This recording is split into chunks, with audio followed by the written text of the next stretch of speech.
एक नेता को वास्तव में महान क्या बनाता है? क्या यह उनका साहस है, उनका करिश्मा है, या दूसरों को प्रेरित करने की उनकी क्षमता है? फील्ड मार्शल सैम मानेकशॉ की कहानी में हमें ये सभी गुण और बहुत कुछ मिलता है। 1971 के युद्ध में भारत को इसकी सबसे बड़ी सैन्य जीत दिलाने से लेकर बुद्धि और अखंडता का प्रतीक बनने तक सैम बहादुर का जीवन अद्वितीय वीरता और नेतृत्व की कहानी है। हमारे साथ जुड़ें, क्योंकि हम उस आदमी की असाधारण यात्रा में गोता लगाते हैं जिसने नेतृत्व करने का मतलब फिर से परिभाषित किया। तारीख 16 दिसंबर 1971 है। दुनिया एक असाधारण घटना की गवाह बन रही है। 93,000 पाकिस्तानी सैनिकों ने भारतीय सेना के सामने आत्मसमर्पण कर दिया। एक नए राष्ट्र बांग्लादेश के जन्म को चिन्हित किया। इस ऐतिहासिक जीत के शीर्ष पर बुद्धि, ज्ञान और अद्वितीय साहस के एक व्यक्ति खड़े हैं। उनका जीवन सिर्फ सैन्य विजय की कहानी नहीं है, बल्कि दृढ़ संकल्प, करिश्मा और विशुद्ध प्रतिभा की गाथा है जो लाखों लोगों को प्रेरित करती है। 3 अप्रैल 1914 को अमृतसर, पंजाब में जन्मे युवा सैम ने अपने शरारती लेकिन साहसी व्यक्तित्व के लक्षण कम उम्र में ही दिखा दिए थे। पारसी डॉक्टर के बेटे सैम का बचपन जिज्ञासा और शरारतों से भरा हुआ था। स्कूल में वह अपनी तीक्ष्ण बुद्धि के लिए जाने जाते थे, एक ऐसा गुण जो बाद में उनकी पहचान बन गया। हालांकि उनके पिता चाहते थे कि वे चिकित्सा की पढ़ाई करें, लेकिन नियति को कुछ और ही मंजूर था।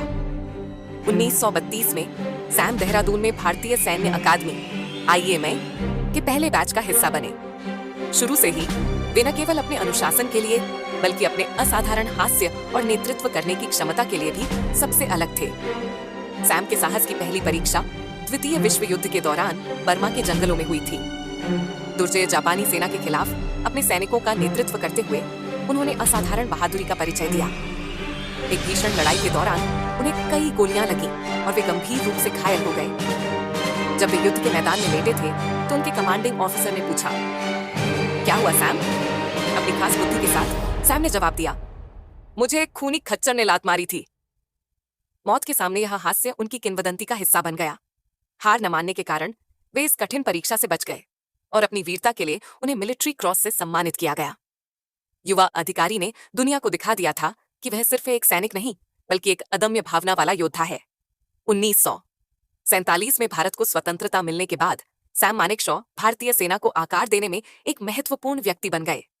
1947 से 1948 के कश्मीर संघर्ष से लेकर हैदराबाद पुलिस कार्रवाई तक उनकी रणनीतिक सूझबूझ और नेतृत्व क्षमता स्पष्ट थी। 1969 में सैम को उस समय सेना प्रमुख COS के रूप में नियुक्त किया गया था, जब भारत भारी आंतरिक और बाहरी चुनौतियों का सामना कर रहा था। उनकी सबसे बड़ी परीक्षा 1971 में आई, जब पूर्वी पाकिस्तान, अब बांग्लादेश में पाकिस्तान की क्रूर कार्रवाई ने मानवीय संकट को जन्म दिया। लाखों शरणार्थी भारत में आ गए और स्थिति ने निर्णायक कार्रवाई की मांग की।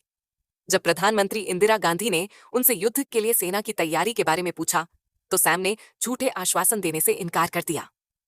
यदि आप चाहते हैं कि मैं लड़ूं, उन्होंने कहा, मैं लड़ूंगा और जीतूंगा, लेकिन पहले मुझे तैयारी करने दो। उनकी ईमानदारी और दृढ़ संकल्प ने गांधी को प्रभावित किया, जिन्होंने उन्हें आवश्यक समय दिया। दिसंबर 1971 तक सैम मानेकशॉ तैयार हो चुके थे। उनके नेतृत्व में भारतीय सेना ने 13 दिनों का युद्ध छेड़ दिया, जिसने दुनिया को चौंका दिया। सैम ने सेना, नौसेना और वायुसेना की ताकत को मिलाकर एक बेहतरीन रणनीति बनाई। नतीजा, एक निर्णायक जीत, जिसके कारण बांग्लादेश का निर्माण हुआ और द्वितीय विश्व युद्ध के बाद सबसे बड़ा आत्मसमर्पण हुआ। जीत के बाद भी सैम का आकर्षण पूरी तरह से दिखा। जब उनसे पाकिस्तान के आत्मसमर्पण के बारे में पूछा गया, तो उन्होंने चुटकी लेते हुए कहा, मैं 93,000 युद्धबंदी लेने के लिए हमेशा तैयार हूं। हालांकि उनकी विनम्रता बरकरार रही। उन्होंने जीत का श्रेय अपने सैनिकों और जूनियर अधिकारियों को दिया, जिससे उनकी अटूट वफादारी अर्जित हुई। सैम मानेकशॉ का व्यक्तित्व जीवन से भी बड़ा था। अपनी तीक्ष्ण बुद्धि के लिए जाने जाने वाले सैम अक्सर अपने दर्शकों को हंसाते रहते थे। एक बार जब एक जूनियर अधिकारी ने उनसे पूछा कि उनकी तरह मूंछें कैसे उगाई जाती हैं, तो सैम ने जवाब दिया, यह मूंछें नहीं है, यह इसके पीछे का आदमी है। लेकिन हास्य के पीछे एक ऐसा नेता छिपा था जो अपने सैनिकों की बहुत परवाह करता था। उन्होंने सैनिकों का कल्याण सुनिश्चित किया, उनका सम्मान और प्यार अर्जित किया। अपने सैनिकों के लिए वह सिर्फ एक कमांडर नहीं थे, वह एक पिता की तरह थे।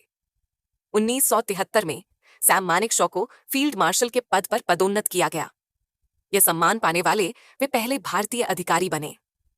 यह उस व्यक्ति के लिए एक सच्ची श्रद्धांजलि थी जिसने अपना जीवन राष्ट्र के लिए समर्पित कर दिया था। अपनी उपलब्धियों के बावजूद सैम जमीन से जुड़े रहे।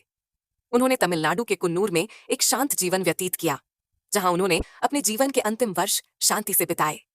27 जून 2008 को सैम बहादुर का 94 वर्ष की आयु में निधन हो गया और वे अपने पीछे एक बेमिसाल विरासत छोड़ गए।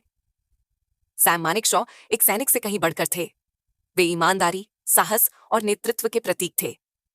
उनका जीवन हमें तैयारी का मूल्य, ईमानदारी का महत्व और बुद्धि की शक्ति सिखाता है। उन्होंने दुनिया को दिखाया कि एक सच्चा नेता डर कर नहीं बल्कि सम्मान अर्जित करके आगे बढ़ता है। सैम बहादुर के शब्दों में, एक सैनिक सिर्फ एक व्यक्ति नहीं होता, वह अपने देश के सम्मान और गरिमा का प्रतिनिधित्व करता है। सैम मानेकशॉ ने इस सिद्धांत पर जीवन जिया और अपने जीवन के माध्यम से उन्होंने सुनिश्चित किया कि भारत का सम्मान बेदाग रहे। सैम बहादुर की कहानी हमेशा जीवित रहेगी और पीढ़ियों को सपने देखने, नेतृत्व करने और गर्व के साथ अपने देश की सेवा करने के लिए प्रेरित करेगी। और यही फील्ड मार्शल सैम मानेकशॉ की अविश्वसनीय जीवन कहानी थी। वह व्यक्ति जिसने सिर्फ युद्ध ही नहीं जीते बल्कि दिल भी जीते। उनकी विरासत साहस, ईमानदारी और नेतृत्व की एक मिसाल है जो हमेशा प्रेरणा देती है। अगर आपको उनकी कहानी हमारी तरह ही दिलचस्प लगी तो लाइक, शेयर और सब्सक्राइब करना न भूलें, ताकि इतिहास को आकार देने वाले महान नायकों की और भी कहानियां पढ़ सकें। देखने के लिए धन्यवाद और हम आपको अगले वीडियो में देखेंगे।